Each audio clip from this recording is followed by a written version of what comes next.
Alors, Hahnemann n'est pas un sot, il a même brillamment réussi ses études de médecine. Il sait très bien que si il donne l'huile de ricin à quelqu'un qui a la diarrhée, à un dosage de plusieurs cuillères à soupe par jour, on va dire 3 cuillères à soupe d'huile de ricin par jour quand tu as la diarrhée. Qu'est-ce qui va se passer? Ben, tu vas te vider, tu vas te déshydrater, il va te tuer. Et ça, Hahnemann le sait. Donc quand je vous dis, on va donner aux malades ce qui normalement provoque la maladie chez le bien portant, il n'est pas question de la donner à des doses normales. Parce que là, on va aggraver la maladie. Et donc, Hahnemann va inventer, enfin, il en a déjà quelques notions. Vous vous souvenez du tamise dilu d'hier soir? Les dilutions. Et donc, en fait, on appelle ça la potentialisation. La potentialisation, ça consiste à charger le remède d'énergie cosmique. Et ça se fait en 2 opérations. Première opération, ce sont les dilutions. Deuxième opération, la dynamisation. Bon, dilution, vous comprenez le mot. C'est diluer. Alors on dilue, on dilue, on dilue, on dilue, on dilue. Et Hahnemann va dire, plus on dilue, plus c'est efficace. C'est curieux quand même.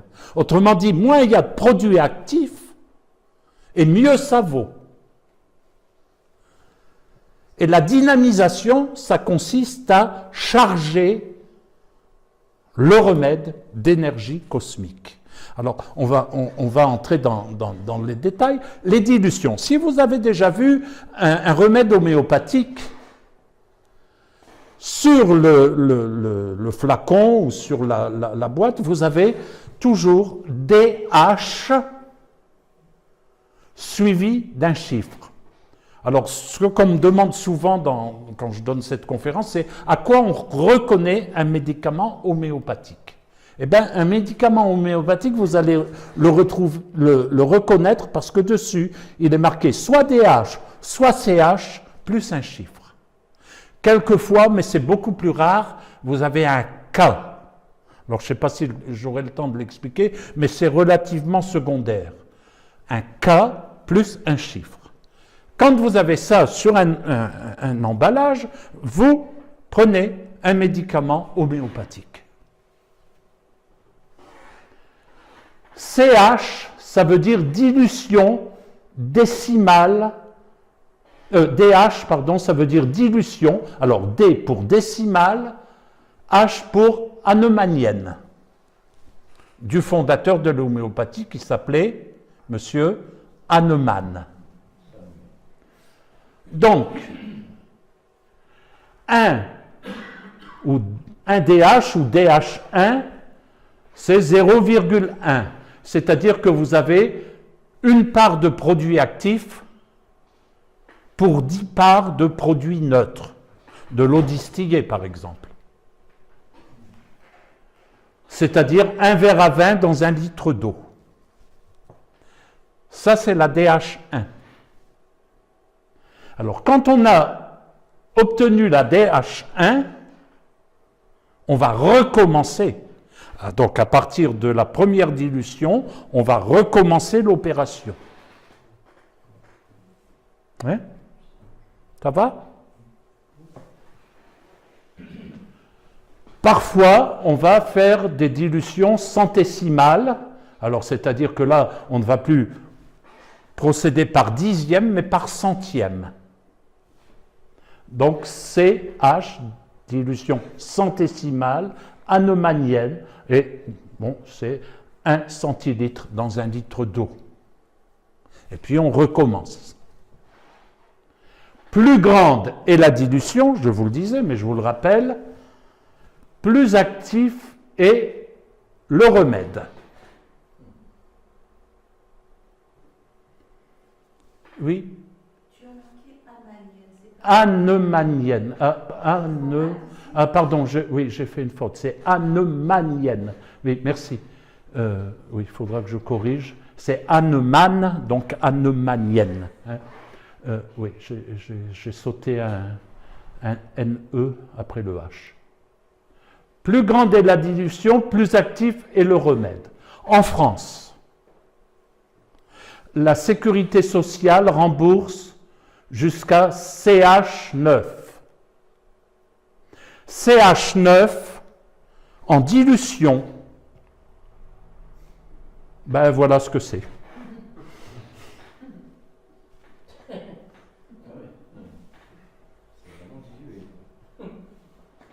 C'est 1,32 mètres cubes de produits actifs dilués dans la totalité des océans de la Terre. Donc vous prenez un bon mètre cube, 1 mètre sur 1 mètre sur 1 mètre de produit, vous jetez ça dans toutes les mers du monde et vous avez la dilution qui est remboursée par la sécurité sociale. Alors vous allez me dire, mais pourquoi la sécurité sociale rembourse ça? Ah, ça c'est une bonne question. Mais j'y répondrai à la fin. Je ne réponds pas maintenant. Mettre un peu de suspense. Hein? Donc, voilà. On avait posé à Hahnemann cette question-là. Imaginons qu'il y ait une épidémie de grippe qui atteint toute la Suisse. Et donc, est-ce qu'on pourrait les guérir? Et on lui dit, par exemple, en faisant une dilution dans le lac de Genève pour les Suisses, lac Léman pour les Français. Donc on mettrait 1 litre de produit actif, Vox vomica, c'est ce qu'on donne dans ce cas-là, dans le lac de Genève. Hahnemann a répondu oui, mais à une condition. Et la condition, je ne vous la dis pas maintenant, de suspense. Je vais vous le... oui, hein, c'est embêtant, hein, ça. Je vais vous le dire dans un petit moment.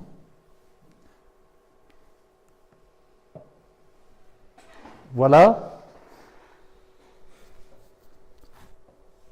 les dilutions par CH. Et figurez-vous qu'Hahnemann préférait la CH30, c'est-à-dire celle du bas. Et la CH30, en fait, c'est une goutte dans 1 milliard de milliards de milliards de milliards de fois toute l'eau de tous les océans de la planète. Et Hahnemann dit ça, au-dessus, c'est pas très efficace. Mais à partir de CH30, alors là, ça devient super efficace. Donc vous voyez, mais déjà, par exemple, CH4, vous avez une goutte de la substance du produit actif initial dans une piscine de jardin. C'est déjà pas mal, hein? Alors, vous voyez, 9 CH, une goutte dans un très très grand lac de 200... Bon, enfin, on est... 10 CH, une goutte dans la baie d'Hudson. 11 CH, une goutte dans la mer Méditerranée. Une goutte. Pouc, dans toute la mer Méditerranée. 12 CH. Bon, c'est impensable. Vous avez eu le temps de lire? On peut passer? Parce que l'heure tourne. Alors voilà.